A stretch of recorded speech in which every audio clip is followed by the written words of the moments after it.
आप सभी को मेरा नमस्कार। ये नेट सेट के लिए बहुत ही उपयोगी है। तो चलिए हम इसे प्रारंभ करते हैं।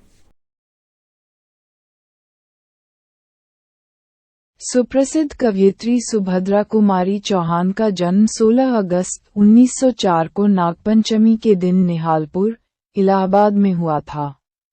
वह बाल्यकाल से ही कविताएं लिखने लगी थीं और विद्यालय में प्रसिद्धि पाने लगी थीं। महादेवी वर्मा उनकी बचपन की सहेली थी। 15 वर्ष की आयु में विवाह के बाद वह इलाहाबाद से जबलपुर चली गईं। पति पत्नी दोनों कांग्रेस के सदस्य बने और घर घर गांधी का संदेश पहुंचाया। 1922 का जबलपुर का झंडा सत्याग्रह देश का पहला सत्याग्रह था और सुभद्रा कुमारी चौहान इसमें शामिल हुई पहली महिला सत्याग्रही थीं। वह स्वतंत्रता संग्राम में लगातार सक्रिय बनी रहीं और कई बार जेल भी गईं। राही सुभद्रा कुमारी चौहान। तेरा नाम क्या है? राही। तुझे किस अपराध में सजा हुई? चोरी की थी सरकार। चोरी, क्या चुराया था? नास की गठरी। कितना अनाज था? होगा 5-6 सेर। और सजा कितने दिन की है? साल भर की। तो तूने चोरी क्यों की? मजदूरी करती तब भी दिन भर में 3-4 आने पैसे मिल जाते। हमें मजदूरी नहीं मिलती सरकार। हमारी जाति मांगरोरी है। हम केवल मांगते खाते हैं। और भीख न मिले तो फिर चोरी करते हैं। उस दिन घर में खाने को नहीं था। बच्चे भूख से तड़प रहे थे। बाजार में बहुत देर तक मांगा। बोझा ढोने के लिए टोकरा लेकर भी बैठी रही, पर कुछ नहीं मिला। सामने किसी का बच्चा रो रहा था। उसे देखकर मुझे अपने भूखे बच्चे की याद आ गई। वहीं पर किसी की अनाज की गठरी रखी हुई थी। उसे लेकर अभी भाग ही रही थी कि पुलिस ने पकड़ लिया। अनिता ने एक ठंडी सांस ली। बोली, फिर तूने कहा नहीं कि बच्चे भूखे थे, इसलिए चोरी की? संभव है इस बात से मजिस्ट्रेट। अनिता ने एक ठंडी सांस ली। बोली, फिर तूने कहा नहीं कि बच्चे भूखे थे, इसलिए चोरी की? संभव है इस बात से मजिस्ट्रेट कम सजा देता। हम गरीबों की कोई नहीं सुनता सरकार।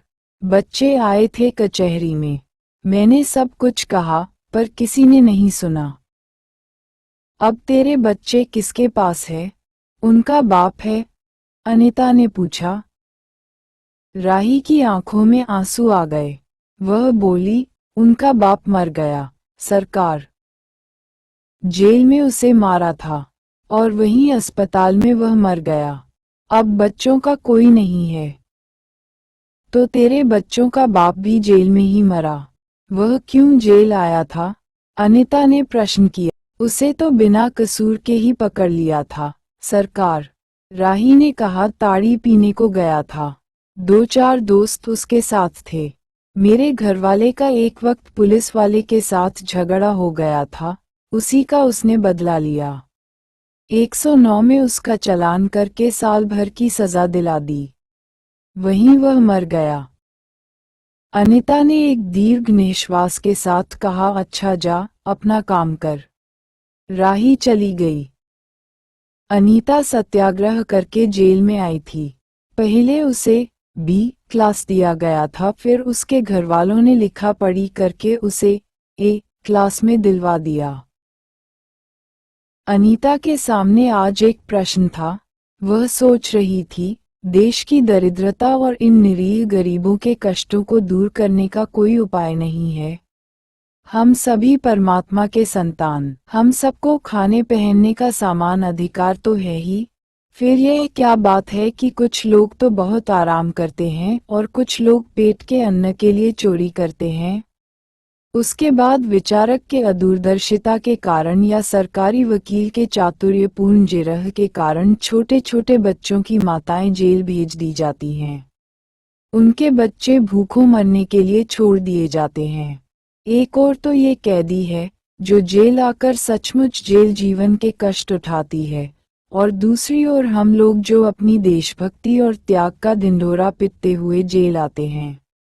हमें आमतौर से दूसरे कैदियों के मुकाबले अच्छा बर्ताव मिलता है, फिर भी हमें संतोष नहीं होता। हम जेल आकर ए और बी क्लास के लिए झगड़ते हैं। जेल आकर ही हम कौन सा बड़ा त्याग कर देते हैं? जेल में हमें कौन सा कष्ट रहता है, सिवाय इसके कि हमारे माथे पर नेतृत्व का सील लग जाता है। हम बड़े अभिमान से कहते हैं, ये हमारी चौथी जेल यात्रा है, ये हमारी 5वीं जेल यात्रा है। अपनी जेल यात्रा के किस्से बार बार सुना सुनाकर आत्मगौरव अनुभव करते हैं। तात्पर्य यह है कि हम जितने बार जेल जा चुके होते हैं, उतनी ही सीढ़ी हम देशभक्ति और त्याग से दूसरों से ऊपर उठ जाते हैं, और इसके बल पर जेल से छूटने के बाद कांग्रेस को राजकीय सत्ता मिलते ही हम मिनिस्टर, स्थानीय संस्थाओं के मेंबर और क्या क्या हो जाते हैं। अनीता सोच रही थी, कल तक तो खद्दर भी नहीं पहनते थे, बात बात पर कांग्रेस का मजाक उड़ाते थे। कांग्रेस के हाथों में थोड़ी शक्ति आते ही वे कांग्रेस भक्त बन गए, खद्दर पहनने लगे, यहाँ तक कि जेल में भी दिखाई पड़ने लगे। वास्तव में ये देशभक्ति है या सत्ता भक्ति? अनीता के विचारों का तांता लगा हुआ था। वह दार्शनिक हो रही थी। उसे अनुभव हुआ जैसे कोई भीतर ही भीतर उसे काट रहा हो। अनीता की विचारवाई अनीता को ही खाए जा रही थी। उसे बार बार ये लग रहा था कि उसकी देशभक्ति सच्ची देशभक्ति नहीं वरन मजाक है। अनीता की आत्मा बोल उठी, वास्तव में सच्ची देशभक्ति तो इन गरीबों के कष्ट निवारण में है। ये कोई दूसरे नहीं हैं, हमारी ही भारत माता की संतानें हैं। इन हजारों लाखों भूखे नंगे भाई बहनों की यदि हम कुछ भी सेवा कर सकें, तो सचमुच हमने अपने देश की सेवा की। हमारा वास्तविक जीवन तो देहातों में ही है।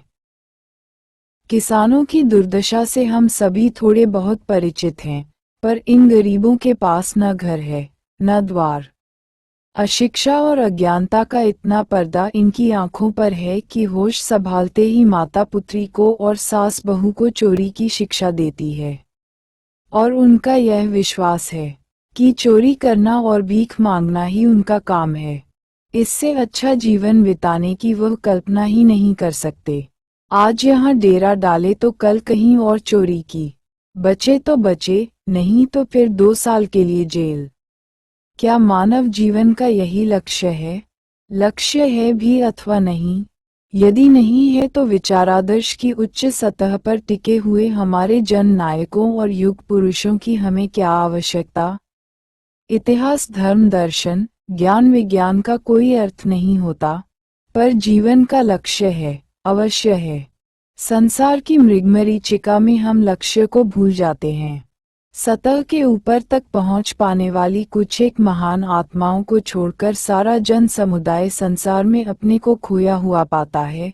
कर्तव्य का उसे ध्यान नहीं, सत्यासत्य की समझ नहीं, अन्यथा मानवीयता से बढ़कर कौन सा मानव धर्म है? पतित मानवता को जीवन दान देने अपेक्षा भी कोई महत्तर पुण्य है? राही जैसी भोली भाली किंतु गुमराह आत्माओं के कल्याण की साधना होनी चाहिए। सत्याग्रही की यही प्रथम प्रतिज्ञा क्यों न हो? देशभक्ति का यही मापदंड क्यों न बने?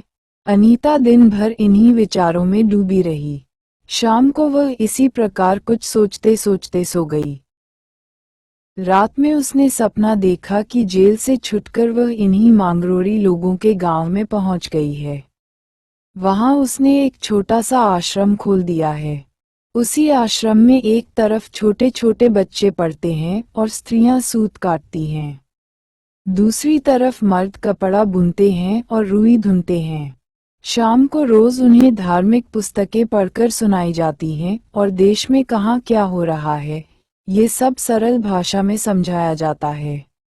वही भीख मांगने और चोरी करने वाले लोग अब आदर्श ग्रामवासी हो रहे हैं। रहने के लिए उन्होंने छोटे छोटे अपना घर बना लिए हैं। राही के अनाथ बच्चों को अनीता अपने साथ रखने लगी है। अनीता यही सुख स्वप्न देख रही थी। रात में वह देर से सोई थी। सुबह 7 बजे तक उसकी नींद नहीं खुली। अचानक एक स्त्री जेलर ने उसे आकर जगा दिया और बोली, आप घर जाने को तैयार हो जाइए। आपके पिता बीमार हैं। आप बिना शर्त छोड़ी जा रही हैं। अनीता अपने स्वप्न को सच्चाई में परिवर्तित करने की एक मधुर कल्पना ले घर चली गई। धन्यवाद। आगे की कहानियों के लिए मेरे द्वारा बनाए गए YouTube चैनल हिंदी की दुनिया के माध्यम से देख व सुन सकते हैं।